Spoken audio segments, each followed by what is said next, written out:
சென்னையில properties தேடுறீங்கன்னா finebhk.com போங்க. Magic ப்ராப்பர்ட்டிஸை AI உங்களுக்கு சஜஸ்ட் பண்ணும். எத்தனை சுனாமிகள் அடித்தாலும் சேதப்படாமல் இருக்கிற இயக்கம் விடுதலை சிறுத்தைகள் கட்சி.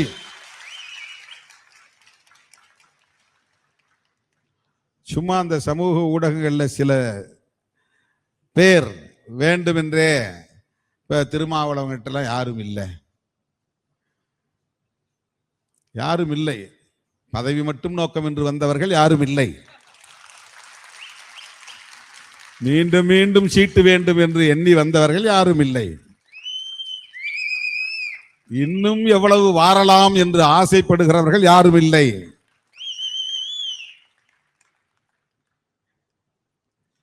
எப்போதும் நாங்கள் திருமாவளவனோடு தான் பயணிப்போம்.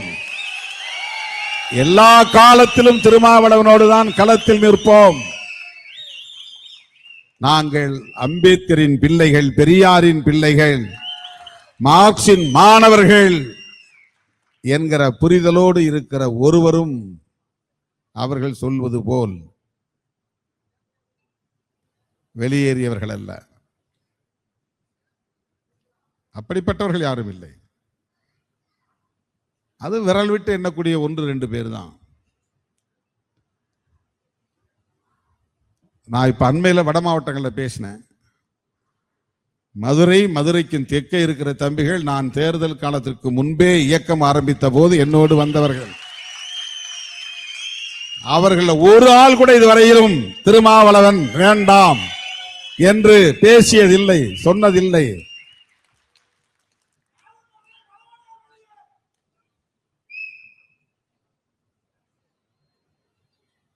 ஒரு முறை கூட தேர்தலில் போட்டியிட வாய்ப்பு கிடைக்காதவர்கள் தான்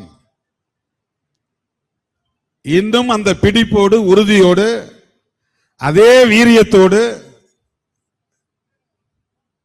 என்னை சுற்றி நிற்கிறார்கள். நான் இன்னும் 1 மணி நேரம் நின்னா கூட கூட்டம் வந்துகிட்டே தான் இருக்கும். நிதி கொடுக்க 500, 1000, 500, 1000 என்றாவது கொடுத்து கொண்டே இருப்பார்கள் தம்பிகள். எனக்கு நிற்க முடியல. அடுத்து திருநெல்வேலிக்கு போகணும்.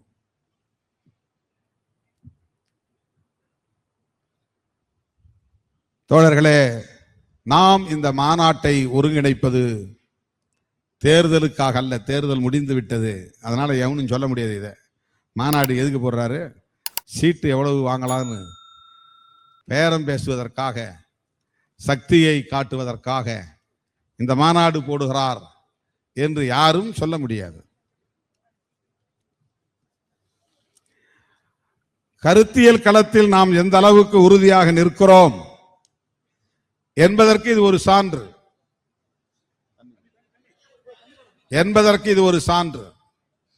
தோழர்களே, சாதி பெருமையை ஏன் நீங்க தப்பா பார்க்கணும்? சாதியெல்லாம் ஒழிக்க முடியாது. சாதி தான் நம்முடைய அடையாளம், சாதி அவசியம். இப்படி பேசுகிற தலைவர்கள் தமிழ்நாட்டிலே நிறைய இருக்கிறார்கள். அவர்கள் வேறு அவர்களும் தங்களை முற்போக்குவாதிகள் என்று சொல்லிக் கொள்ளுகிறார்கள்.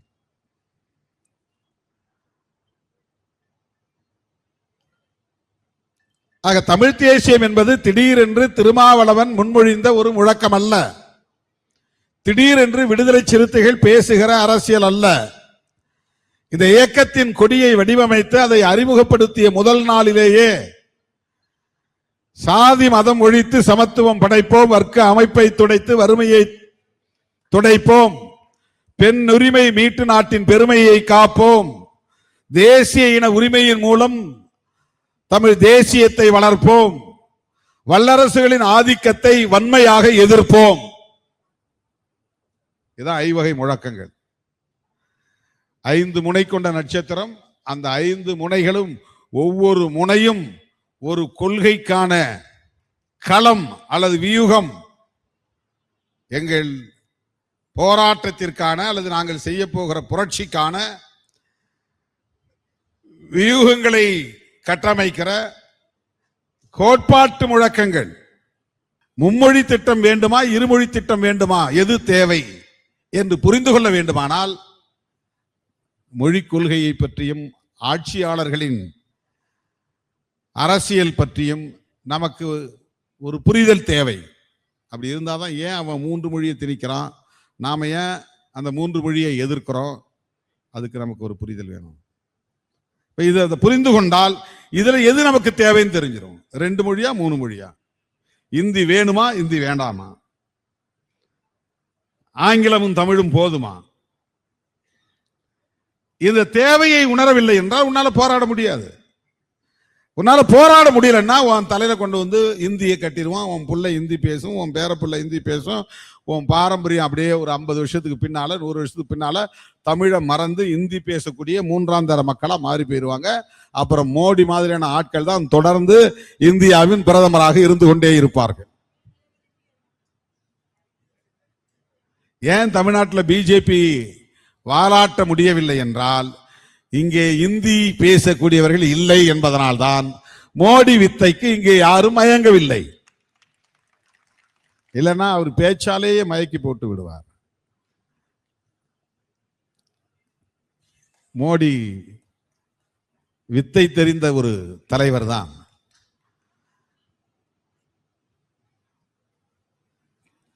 தென் மாநிலங்களில் அவரால் சாதிக்க முடியவில்லை, வெற்றி பெற முடியவில்லை, தமிழ்நாட்டிலே வாலாட்ட முடியவில்லை என்பதற்கு முக்கியமான காரணம் தமிழ்நாட்டில் இந்தியை திணிக்க முடியவில்லை, சமஸ்கிருதத்தை பரப்ப முடியவில்லை. அதனால் அவர்களின் சனாதன அரசியல் இங்கே பெரிதாக எடுபடவில்லை. ஆகவே நம்முடைய முழக்கங்கள் ஒவ்வொன்றும் ஆழமான அரசியல் உள்ளடக்கமாக கொண்டிருக்கும். அந்த அரசியலை உள்ளடக்கமாக கொண்டிருக்கும். எந்த முழக்கத்தை நீங்கள் எடுத்து பார்த்தாலும் அதை வைத்துக் கொண்டே நீங்கள் ஒரு விவாதம் நடத்தலாம். ஆகவே விடுதலை சிறுத்தைகள் கட்சி தமிழ் தேசியம் குறித்து ஏன் பேசுகிறது என்று சொன்னால், தமிழ் மொழி பாதுகாக்கப்பட வேண்டும், தமிழின உரிமைகள் பாதுகாக்கப்பட வேண்டும், இன்னொரு மொழி தமிழ் இனத்தின் மீது திணிக்கப்படக்கூடாது, தமிழ் ஆட்சி மொழி ஆக்கப்பட வேண்டும். உயர் நீதிமன்றத்தில் போய் நீ தமிழ்ல வாதாட முடியாது. நிறைய வக்கீல் ஏன் டிஸ்ட்ரிக்ட் கோர்ட்டு வராங்கன்னா இங்கதான் தமிழ்ல பேச முடியும், ஹைகோர்ட்ல தமிழ்ல பேச முடியாது. அங்க இங்கிலீஷ் தெரிஞ்சாதான் பேச முடியும். ஏன் உயர் நீதிமன்றத்தில் கேஸ் கொடுக்கிறவனும் தமிழன், கேஸுக்கு எதிரியா இருக்கிறவனும் தமிழன், வாதாடுற வழக்கறிஞரும் தமிழன், மேல உட்கார்ந்து இருக்கிற நீதிபதியும் தமிழன், எல்லாம் தமிழிலே வாதாடிட்டு போலாம்ல, தமிழிலே தீர்ப்பு எழுதலாம்ல. கம்ப்ளைண்ட் கொடுத்தவனுக்கும் புரியாத மொழி இங்கிலீஷ் மொழி, பாதிக்கப்பட்டிருக்கிறவன் எதிரி வாதி பிரதிவாதி அவனுக்கும் இங்கிலீஷ் புரியாது, வக்கீலும் ஜட்ஜி மட்டும் இங்கிலீஷ்ல பேசிட்டு இருப்பாங்க. தீர்ப்பு வந்தவனே என்னப்பா ஆச்சு, இல்லப்பா உனக்கு ஆதரவா இல்லை, சாதகமா இல்லை, அது மட்டும்தான் இவனுக்கு தெரியும். அங்க என்ன நாம சொன்னபடி நம்ம வக்கீல் வாதாடினாரா இல்லையானே இவனுக்கு தெரியாது. வக்கீல் கோட்டை விட்டாங்கிறது இவனுக்கு தெரியாது. ஏன்னா அவங்க இங்கிலீஷ்ல ஏதோ பேசிட்டு இருக்கிறான். தமிழ்ல பேசினா இவனே அடி எடுத்து கொடுப்பான். ஐயோ அப்படி பேசாதையா, இப்படி பேசியா, நான் சொன்ன பாயிண்ட் இந்த பாயிண்ட், நீ இந்த மாதிரி பேசு, நான் சொன்னது வேற நீ பேசுறது வேற. தமிழ்ல பேசினா தெரிஞ்சிடும். வக்கீல் வாதாடும் போதே தமிழ்ல வாதாடினார்னா கிளைண்ட்டுக்கு தெரிஞ்சிடும், கட்சிக்காரனுக்கு இவர் சரியா பேசுறாரா இல்லையா, கேஸை படிச்சுட்டு வந்து பேசுறாரா இல்லையா, சும்மா வந்து இங்க ஒப்பேத்துறாரா இல்லையா தெரிஞ்சிடும். இங்கிலீஷுக்கே இந்த நிலைனா அவன் எல்லாத்தையும் இந்தியா மாத்தணும்னு நினைக்கிறான். யோசிச்சு பாருங்க. எனவே இந்தி திணிப்பை எதிர்க்கிறோம். தமிழ் தேசியத்தில் அது ஒரு கூறு. இருமொழி போதும் என்கிறோம். தமிழ் தேசியத்தில் அது ஒரு கூறு. எந்த மொழியையும் நாங்கள் வெறுக்கவில்லை, ஆனால் எங்கள் மொழியை நாங்கள் அழிப்பதற்கு இடம் கொடுக்க மாட்டோம். தமிழ் தேசியத்தில் இது ஒரு கூறு. பிற மொழி பேசுகிறவர்கள் எங்களுக்கு எதிரி இல்லை, பிற மொழி பேசக்கூடிய மக்கள் மீது எங்களுக்கு வெறுப்பு இல்லை. தேசிய இனங்களுக்கு இடையிலே ஐக்கியம் வேண்டும், ஒற்றுமை வேண்டும். இது தமிழ் தேசியத்தின் ஒரு கூறு. ஆனால் இங்கே சிலர் தமிழ் தேசியம் பேசுகிறோம் என்கிற பெயரால் தெலுங்கன், கன்னடன், மலையாளி என்று பிற மொழி வெறுப்பை விதைக்கிறார்கள். விடுதலை சிறுத்தைகள் ஏன் தமிழ் தேசிய எழுச்சி மாநாடு நடத்த வேண்டிய ஒரு தேவைக்கு தள்ளப்பட்டிருக்கிறது என்றால், இங்கே தமிழ் தேசியம் திரிபுவாதமாக போய்கொண்டிருக்கிறது. வெறும் தெலுங்கர் எதிர்ப்பாக மாறி, அது திமுக எதிர்ப்பாக மாறி, கடைசியில் அது கருணாநிதி எதிர்ப்பு என்று போய் சுருக்கிவிட்டார்கள். அது நமக்கு பிரச்சனை இல்லை. ஆனால் தமிழ் தேசியம் எப்படி திரிபுவாதமாக மாறுகிறது? இந்தி பேசக்கூடியவர்களை கூட வெறுக்க வேண்டாம் என்பதுதான் நம்முடைய நிலைப்பாடு. அவன் மொழி அவனுக்கு பெரிது, நம் மொழி நமக்கு பெரிது என்பதை போல, அவன் மொழியும் நீண்ட பாரம்பரியம் உள்ள மொழிதான், நம்முடைய மொழிக்கு ஒரு பாரம்பரியம் இருப்பதை போல. ஆண்டுகளில் வித்தியாசம் இருக்கலாம், ஆனால் ஒவ்வொரு மொழிக்கும் ஒரு பாரம்பரியம் இருக்கிறது. பாரம்பரியம்னா தலைமுறை தலைமுறையாக அது 1, 2 என்று பல்வேறு வடிவங்களை எடுத்து வளர்ந்து வந்திருக்கிறது. இன்னைக்கு நாம பார்க்கிற தமிழ் எழுத்து தான் 2000 வருஷத்துக்கு முன்னாடி இருந்ததுன்னா கிடையாது. இப்ப நம்ம எழுதுற தமிழ் எழுத்து ஒரு 1000 வருஷத்துக்கு முன்னால, 2000 வருஷத்துக்கு முன்னால இதே வடிவத்தில் இருந்துனா இல்ல. இப்ப நாம பேசக்கூடிய சொற்களுக்கு இந்த பொருள் தான் 1000 வருஷத்துக்கு முன்னால இருந்திருக்குமானா இருந்திருக்காது. இப்ப நாத்தம் சொல்றேன், நாத்தம் அடிக்குதியான்றோம். ஆனா 1000 வருஷத்துக்கு முன்னால, 500 வருஷத்துக்கு முன்னால நாற்றம்னா நறுமணம்னு அர்த்தம். இப்ப நாற்றம்னா பொருளே வேற. நல்ல வாசம் அடிக்குதுன்னா தான் அதுக்கு நல்ல அர்த்தம். நாற்றம் அடிக்கிறது என்றால் நமக்கு பிடிக்காத ஒரு வாசனை. ஆனால் இலக்கியத்திலே நாற்றம் என்றால் நறுமணம் என்று பொருள். சொல்லுக்கே நிறைய சொல்லுக்கே பொருள் எல்லாம் மாறி இருக்கிறது. எழுத்து வடிவங்கள் மாறி இருக்கிறது, உச்சரிப்புகள் மாறி இருக்கிறது, பிறமொழி கலர்ந்து பல புதிய சொற்கள் உருவாகி இருக்கின்றன. தமிழே அல்லாத பல சொற்கள் தமிழாக மாற்றப்பட்டு இருக்கின்றன. தமிழ் உச்சரிப்பு வடிவத்திற்கு மாற்றப்பட்டு இருக்கின்றன. தேசம் என்பது கூட தமிழ் கிடையாது, அது வடமொழி தான். வடமொழினா வட இந்திய மொழின்னு அர்த்தம். தென்மொழினா தென்னிந்திய மொழி. தென் மொழிகளுள் தமிழ் ஒரு மொழி. தேன்மொழி அல்ல, தென்மொழி. தென் என்றால் தெற்கு. அத வடக்க இருக்க தக்ஷணான்னு சொல்லுவான். தட்சிணாமூர்த்தின்னா தெற்கே இருக்கிற கடவுள்னு அர்த்தம். தெற்கே உள்ள கடவுள். தென்னவன் அப்படின்னு சொல்றாங்க இல்லையா, தட்சிணாமூர்த்திக்கு தமிழ்ல தென்னவன், தென் இளவன். அது வடமொழியில தட்சிணாமூர்த்தி. தேஷ் அப்படிங்கிறது வடமொழி. அத தேஷ் அப்படிங்கறத தேசம் அப்படின்னு நாம தமிழா மாத்திக்கிட்டோம். ஆனா அது தமிழ் சொல் கிடையாது. தேசியம் என்பதும் தமிழ் சொல் கிடையாது. தூய தமிழ் பேச வேண்டும் என்று சொல்லுகிறவர்கள் இந்த தமிழ் தேசியம் என்பதற்கு ஒரு தமிழ் சொல்லை இன்னும் கண்டுபிடிக்க முடியல. தேசம் என்பதற்கு நாடு என்றுதான் பொருள். இப்ப தேசம் என்பதிலிருந்து தேசியம் என்றால் நாடு என்பதிலிருந்து நாட்டியம் அப்படின்னு வரணும். நாட்டியம்னா வேற மாதிரி ஆயிரும், டான்ஸ் ஆயிரும். பரதநாட்டியம், நாட்டினவாதம் அப்படின்னு சொல்லலாம். வாதம் என்பதும் தமிழ் சொல் இல்லை, விவாதம் என்பதும் தமிழ் சொல் இல்லை. எவ்வளவு சொற்கள் நம்முடைய மொழியில கலந்திருக்கு பாருங்க.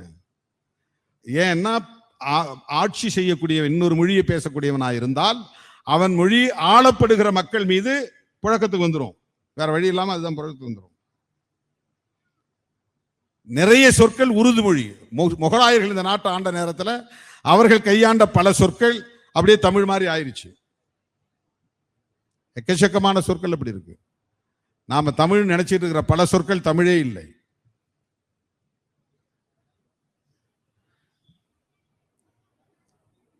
ஆனாலும் கூட இந்த தமிழுக்கென்று ஒரு பாரம்பரியம் இருக்கிறது. நீண்ட நெடிய தலைமுறைகளாக இந்த மக்களால் பேசப்பட்டு வருகிற இந்த மொழி இலக்கண செல்வம் கொண்ட மொழி, இலக்கிய வளம் கொண்ட மொழி. இந்த இலக்கணத்திலிருந்தும் இலக்கியத்திலிருந்தும் இந்த இனத்தின் வரலாறு அறியப்படுகிறது. சிலப்பதிகாரத்தை படித்தால் மதுரையை பற்றிய வரலாறு நமக்கு தெரிகிறது.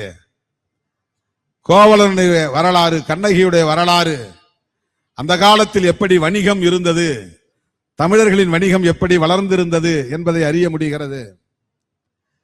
இலக்கியமே நமக்கு வரலாறாக இருக்கிறது. அது இந்த இனத்திற்கான ஒரு நீண்ட நெடிய பாரம்பரியத்தை உணர்த்துகிறது. அப்படி பாரம்பரியமுள்ள ஒரு இனம் தன்னுடைய தாய்மொழியை இழந்தால் அவர்களின் ஒட்டுமொத்த வரலாற்றையும் இழக்க நேர்ந்துவிடும். இங்க தாய்மொழி இல்லைன்னாக்கா இந்த இலக்கியம் இல்லாம போயிடும், இந்த செல்வங்கள் இல்லாம போயிடும், இந்த கல்வெட்டுகள் பயன்படாது, இந்த செப்பேடுகள் பயன்படாது, அதெல்லாம் குப்பையா போயிடும். அப்ப அந்த இனத்துக்குன்னு ஒரு பெருமை இருக்காது. மூணாந்தர மக்களா நாலாந்தர மக்களா மாற்றப்பட்டு விடும். ஏன்னா தொடர்ந்து இந்தி பேசிட்டு வர்றவனுடைய ஆதிக்கம் வளர்ந்துரும். இந்த தலைமுறையிலிருந்து நீ இந்தி கற்று, உன் புள்ள இந்தி கற்று, உன் பேரப்பிள்ளை இந்தியை கற்று, அதுக்கு பின்னால வர்றவன் இந்தியை கற்று, அது இன்னும் பல தலைமுறைகளுக்கு பின்னால் அவன் முழு இந்தி வாழாவா மாறுவான். அப்ப இவனுக்கு என்ன பாரம்பரியம் ஆயிரும்னா இந்தி சமூகத்தினுடைய வரலாறு தான் இவனுடைய பாரம்பரியமா மாறி போயிடும். இப்ப இவன் மூன்றாம் தர குடிமகனாக மாறிவிடுவான்.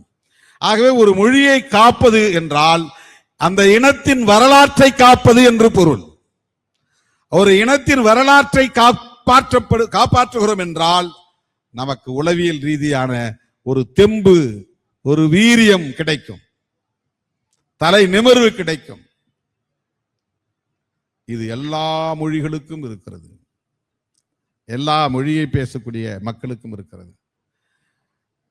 ஒவ்வொரு மாநிலத்திலும் வெவ்வேறு மொழி பேசக்கூடிய மக்கள் இருப்பார்கள். அதனால் அந்த மக்கள் அந்த மாநிலத்தில் இரண்டாம் தர குடிமக்கள் ஆகிவிட முடியாது. வெறுப்புக்கு ஆளாகக்கூடிய அரசியலை நாம் முன்னெடுக்க முடியாது. இப்ப மகாராஷ்டிராவில் தமிழ் பேசுறவங்க சிறுபான்மை, ஆந்திராவில் தமிழ் பேசக்கூடியவர்கள் சிறுபான்மை, கர்நாடகாவில் தமிழ் பேசக்கூடியவர்கள் சிறுபான்மை. இப்ப தமிழ்நாட்டுக்குள்ள தெலுங்கு பேசக்கூடியவர்கள், கன்னடம் பேசக்கூடியவர்கள்லாம் நீங்க ஆட்சிக்கு வரக்கூடாது, நீங்க அதிகாரத்திற்கு வரக்கூடாது என்று அவர்களுக்கு எதிரான வெறுப்பு அரசியலை பேசினால் பிற மாநிலங்களில் வாழக்கூடிய தமிழர்களின் பாதுகாப்பு என்ன ஆகும்? யோசித்து பார்க்க வேண்டும். இதை யோசிக்காதவர்கள் தான் இங்கே தமிழ் தேசியத்தை தெலுங்கு எதிர்ப்பாக மாற்றி வைத்திருக்கிறார்கள், தெலுங்கர் எதிர்ப்பாக மாற்றி வைத்திருக்கிறார்கள். வடுகர் எதிர்ப்பு என்ற பெயரில் இதுதான் தமிழ் தேசியம் என்று திரிபுவாதம் செய்கிறார்கள்.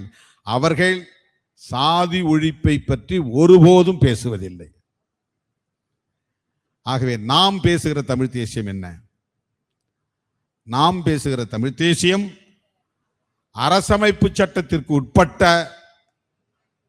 ஒரு மாநிலமாக தமிழ்நாடு மாநிலத்தை ஏற்கிறோம். தமிழ்நாடு மாநிலத்தில் மொழியும் இனமும் பாதுகாப்பாக இருக்க வேண்டும். அதன் மீது எந்த ஆதிக்கமும் செலுத்தக்கூடாது. அந்த மொழி உரிமைகளையும் இன உரிமைகளையும் பாதுகாத்திட வேண்டும். அந்த மக்களுக்கான மாநில அரசு சுதந்திரமாக இயங்க வேண்டும். மத்தியில் இருக்கிற ஒன்றிய அரசுக்கு இது அடிமை அரசு அல்ல, இது சுதந்திரமாக இயங்க வேண்டும். இந்த அரசியலை நாம் ஒரு சொல்லில் அழைக்கலாம், அதுதான் மாநில சுயாட்சி. ஆகவே நாம் பேசுகிற தமிழ் தேசியத்தின் மிக முக்கியமான கூறு மாநில சுயாட்சி என்கிற நிலைப்பாடு. தமிழ்நாட்டுக்கு மாநில சுயாட்சி வேண்டும். தமிழ் தேசிய எழுச்சி மாநாட்டின் மிக முக்கியமான நிலைப்பாடு மாநில சுயாட்சி. இரண்டாவது, சாதியத்தை வேறறுப்போம், தமிழ் தேசியத்தை வென்றெடுப்போம். சாதியத்தை வேறறுக்காமல் தமிழர்களை ஒருங்கிணைக்க முடியாது. ஏன் இந்த மேடைக்கு வேற சமுதாயத்தை சார்ந்தவர்கள் பெரிதாக வருவதில்லை? சாதிய முரண்பாடு.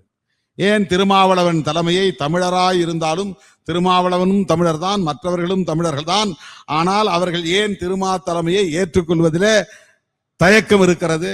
சாதிதான் காரணம். ஒரு கட்சியில் இருந்து விலகி அதே அரசியலை பேசுகிற இன்னொரு கட்சிக்கு போக வேண்டும் என்று நினைப்பவர்கள் ஏன் விடுதலை சிறுத்தைகள் கட்சியில் வந்து சேருவதற்கு தயங்குகிறார்கள்?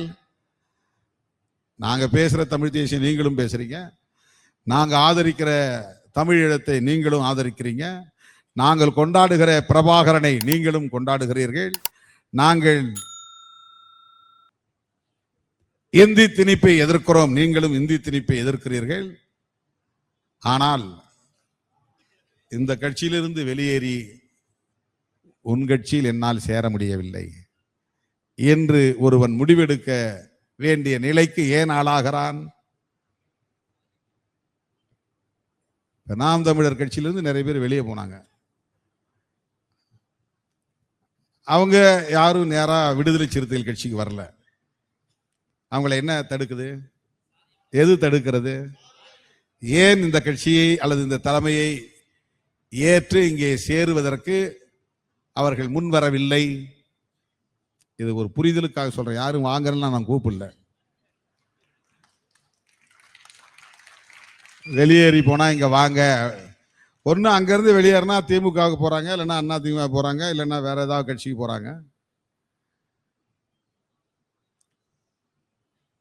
விஜயகாந்த் கட்சியிலிருந்து வெளியேறினவங்க கூட நிறைய கட்சிக்கு போயிருக்கிறாங்க. இங்க யாரும் வரல.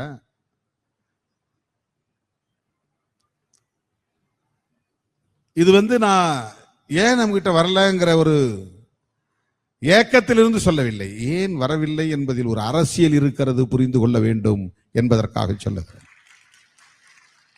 திருமாவளவன் தலைமையை ஏற்பதில் என்ன நெருடல்? திருமாவளவனுக்கு பேச தெரியாதா? சிந்திக்க தெரியாதா? எழுத தெரியாதா? போராட தெரியாதா? அரவணைக்க தெரியாதா? நிர்வாகம் தெரியாதா? என்ன பிரச்சனை? தமிழனும் சேர முடியாமல் தடுப்பதற்கு இடையிலே இருப்பது சாதி சாதி சாதி என்பதை தவிர வேற என்ன இருக்கிறது? வேற என்ன இருக்கிறது? எனவே சாதி இருக்கிற வரையில் தமிழன் ஒன்றுபட முடியாது. இதை விட வேற என்ன எக்ஸாம்பிள் வேணும்? என்ன உதாரணம் வேணும்? என்ன எடுத்துக்காட்டு வேணும்? என்ன சான்று வேண்டும்? இதெல்லாம் ஒரே சொல்லுதான். ஒரு பொருள் பன்மொழி.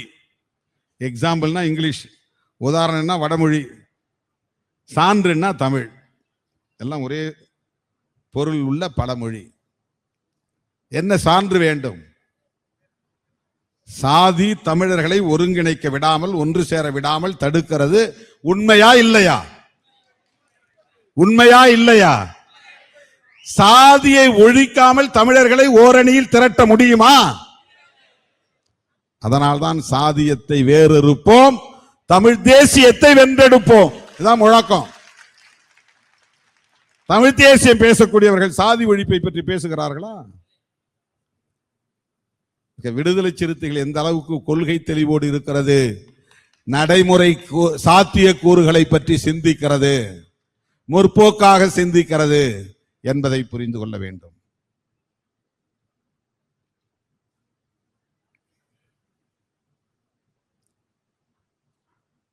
சாதியவாதிகளும் மதவாதிகளும் விடுதலை சிறுத்தைகளை தனிமைப்படுத்த வேண்டும் என்று துடிக்கிறார்கள். சேர்த்துட்டா நம்ம கட்சிக்கு, நம்ம கூட்டணிக்கு பெரிய சிக்கல் வந்துடும். ரொம்ப காலம் அதுதான் போராட்டம். இங்க கூடுதலா 10க்கு மேல சீட்டை கொடுத்துட்டா ஓபிசி எல்லாம் எதிராக திரும்பிடுவாங்க. இப்ப என்ன கருத்து பரப்புறாங்க சமூக ஊடகங்கள்னா, விஜய் இந்த ஒடுக்கப்பட்ட சமூகத்தில் 8 பேருக்கு மந்திரி பதவி கொடுத்துட்டாரு, ஒருத்தருக்கு துணை சபாநாயகர் கொடுத்துட்டாரு, மொத்தம் 9 பேருக்கு கொடுத்துட்டாரு. அதாவது பிற சமுதாய மக்களிடத்தில் இந்த ஆட்சிக்கு எதிராக, அரசுக்கு எதிராக ஒரு வெறுப்பை உருவாக்க வேண்டும் என்பதற்காக திட்டமிட்டு பரப்புகிறார்கள். இவங்க நியாயஸ்தர்களாக இருந்தால், நாணயமானவர்களாக இருந்தால், கடந்த காலங்களில் திமுகவோ அதிமுகவோ மக்கள் தொகை அடிப்படையில் அமைச்சரவையில் இந்த சமூகத்தினருக்கு உரிய பிரதிநிதித்துவத்தை ஏன் தரவில்லை என்று கேள்வி எழுப்பியிருக்க வேண்டும். திமுகவிலோ அதிமுகவிலோ மொத்தம் 74 சாதிகள் பட்டியலில் இருக்கின்றன. 3 சாதிகளுக்கு ஆளுக்கு ஒரு மந்திரி, அதிகபட்சம் போனா ஒரு துணை சபாநாயகர், இல்லைன்னா சபாநாயகர் 4வதா ஒரு ஆளுக்கு, இல்லைன்னா அமைச்சர்களே இன்னொரு ஆளுக்கு 4 அமைச்சர் ஒரு சபாநாயகர், 4 அமைச்சர் ஒரு துணை சபாநாயகர், அதுலயும் சாதிக்கு ஒரு ஆள். 74 சாதிகள்ல 3 சாதி தான் பெரும்பான்மை சாதி. இந்த 3 சாதிகள்ல ஆளுக்கு ஒன்று கொடுத்தா போதும். இதுதானே நீண்ட காலமாக இருந்து வந்த மரபு. அவரவர் மக்கள் தொகை அடிப்படையிலே பிரதிநிதித்துவம் உண்டா? ஒவ்வொரு கட்சியிலும் அந்தந்த கட்சியில் உள்ள செல்வாக்கின் அடிப்படையில் மிக சொற்பமான மக்கள் தொகை உள்ள சமூகத்தினருக்கு, மிக சொற்பமான எண்ணிக்கை உள்ள சமூகத்தினருக்கு எம்எல்ஏ எண்ணிக்கை 6, 8, 10 என்றெல்லாம் கொடுத்தாலும் இங்கே விவாதம் இல்லை, யாரும் பேசப் போவதில்லை. அதை ஏன் இத்தனை பேருக்கு வாய்ப்பு தந்தீர்கள் இந்த ஒரு குறிப்பிட்ட சாதிக்கு என்று யாரும் கேட்க மாட்டார்கள். ஆனால் 3க்கு மேல 1 கொடுத்தா கூட ஏன் எஸ்சிக்கு இவ்வளவு பதவி? இதுதான் இந்த சமூகத்தில் இருக்கிற நிலைமை. டிவிக்கு 8 பேருக்கு கொடுத்து விட்டது என்கிறார்கள். 8 பேருக்கு கொடுக்கல, 6 பேருக்கு தான் கொடுத்துருக்காங்க. 2 பேரை ஒன்னு காங்கிரஸ், இன்னொன்னு விசிக்கு நாம பார்த்து சூஸ் பண்ணது. நம்மகிட்ட 2 பேருமே பட்டியல் சமூகம் தான். அதனால யாராவது ஒருத்தரை கொடுத்தா அவர் எஸ்சி ஆயிடுறாரு, வேற வழி இல்லை. காங்கிரஸ்ல 5 பேர்ல 2 பேரை தேர்வு பண்ணாங்க, அதுல ஒருத்தர் ஒரு எஸ்சியா கொடுத்துறாரு. இது ரெண்டும் காங்கிரஸும் விசிகேவும் முடிவு பண்ணது. இந்த 2 அந்த கணக்கில் வராது, டிவிகே கணக்கில் வராது, தாவேகா கணக்கில் வராது. கூட்டணி ஆட்சி அமைக்க பெற்றதனால் விடுதலை சிறுத்தைகளும் காங்கிரசும் தேர்வு செய்த அமைச்சர்கள் 2 பேர் தலித்துகளாக வருகிறார்கள். இது தாவேகாவாக எடுத்த முடிவு அல்ல, இது விசிகா எடுத்த முடிவு, காங்கிரஸ் எடுத்த முடிவு. அது 2 நீ கழிச்சிடணும், மிச்சம் 6 தான். ஆனா இதற்கே தாவேகா ஒரு குறிப்பிட்ட சாதிக்கான கட்சியா? குறிப்பிட்ட சாதிக்கு முக்கியத்துவம் தருகிறதா? திருமாவளவனுக்கு அங்கே பெரிய அளவிலே வரவேற்பு கொடுக்கப்படுகிறது அப்படிலாம் ஒண்ணுமே கிடையாது. நாம யாருக்கும் சொல்லவே இல்லை. நான் சொல்லிதான் ஒரு அமைச்சர், ஒரு அதிகாரிக்கு பதவி கொடுத்தாங்க அப்படின்னு கதையை கட்டி விடுறாங்க. ஏன்னா இது எப்படின்னா, இதனுடைய நோக்கம் என்னன்னா, திருமாவளவனுக்கு அங்கே செல்வாக்கு இருக்கிறது என்று சொல்லுவதல்ல நோக்கம். பிற சமுதாய மக்களிடத்துல மெசேஜ் சொல்றாங்களாங்க, பாருப்பா திருமாவளவன் சொல்லி கேட்கிற அளவுக்கு தான் இந்த அரசு இருக்கிறது, இந்த அரசு ஓபிசிக்கு எதிரான அரசு, பார்த்துக்குங்க. திருமாவளவன் இவருக்கு பதவி கொடுனா கொடுக்கிறார், இவருக்கு பதவி கொடுனா கொடுக்கிறார். ஆனா உண்மை அது அல்ல, 100 விழுக்காடு அது பொய். அது ஒரு நேரேஷன், ஒரு கட்டுக்கதையை உருவாக்குறாங்க. இந்த அரசு உருவாகியே 1.5 மாசம் 2 மாசம் தான் ஆகுது. நாம ஆதரவு கொடுத்து 1.5 மாசம் தான் ஆகுது. அதுக்குள்ளே எப்படி நாம பெரிய பெரிய பதவிகளை தீர்மானிக்க முடியும்? இது 100க்கு 100 பொய். ஆனால் அப்படி ஒரு பிம்பத்தை உருவாக்குகிறார்கள். ஏனென்றால் இந்த அரசுக்கு எதிராக மக்களிடத்தில் ஒரு கருத்துருவாக்கம். அரசியல் எவ்வளவு நுட்பமானது என்பதை நீங்கள் புரிந்து கொள்ள வேண்டும். எவ்வளவு சூது நிறைந்தது என்பதை புரிந்து கொள்ள வேண்டும். எவ்வளவு வஞ்சகம் நிறைந்தது என்பதை புரிந்து கொள்ள வேண்டும். நயவஞ்சகம் நிறைந்தது அரசியல். சாதாரணமான களம் அல்ல. இந்த களத்தில், அதுவும் தேர்தல் களத்தில் 25 ஆண்டு காலம் தாக்கு பிடித்து வெற்றிகரமாக இயங்குகிற இந்த இயக்கம் ஒரு கொள்கை சார்ந்த பேர் இயக்கமாக, கோட்பாடு சார்ந்த பேர் இயக்கமாக இன்னும் இன்னும் பரிணாமம் பெற வேண்டும் என்கிற வேட்கையோடு தான் நாம் மீண்டும் இந்த மாநாட்டை ஒருங்கிணைத்திருக்கிறோம்.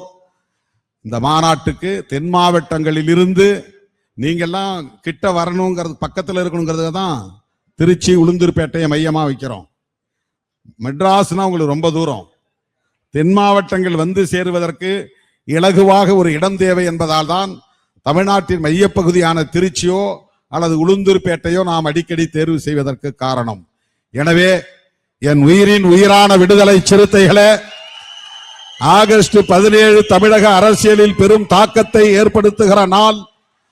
தமிழ் தேசிய எழுச்சி மாநாடு இந்திய அரசியல் அரங்கின் கவனத்தை ஈர்க்க வேண்டும். அதனால் ஒவ்வொரு முகாமிலிருந்தும் விடுதலை சிறுத்தைகள் இந்த மாநாட்டில் பங்கேற்க வேண்டும். இன்னும் எஞ்சிய நிதியை தோழர்கள் விரைந்து தலைமைக்கு ஒப்படைக்க வேண்டும் என்கிற வேண்டுகோளை விடுத்து முடிக்கிறேன். நன்றி, வணக்கம். சென்னையில ப்ராப்பர்ட்டிஸ் தேடுறீங்கன்னா finebhk.com போங்க. மேஜிக் ப்ராப்பர்ட்டிஸை ஏஐ உங்களுக்கு சஜஸ்ட் பண்ணும். மின்னம்பலம்.com, தமிழின் முதல் மொபைல் பத்திரிகை.